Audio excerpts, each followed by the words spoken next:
King'iyo moke gima mokwongo timore in terms of party row ma ng'ato neno ni kodhi timo registration of party mare, especially ka party ma are perceived ni they could be a threat to an existing democracy. Ineno ni most cases gin ma ginyalo bedo in a way suppressed mondo mi that party obed registered. Kineno process mar party kaka obedo registered, kineno from the starting process, in fact you normally do an individual search. Integrated something integrated political parties management system. Manema itime search, you make a name, and after that one you reserve that name. Koro ka name no beni specify it as a specific name, obedo gi a symbol, slogan, someone tie moko minyal kedi mondo even you have the list of the officials.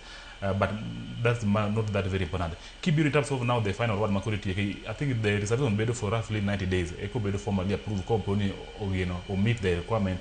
Kar maybe ntie ground monyalo bedo rejected.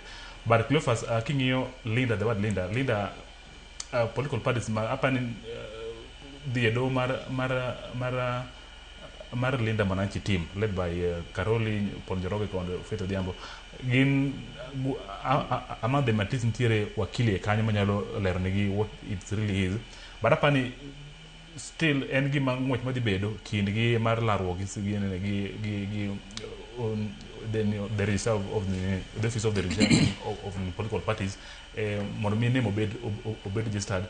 But apani mana kaka iwacho gini ma is a waste of time.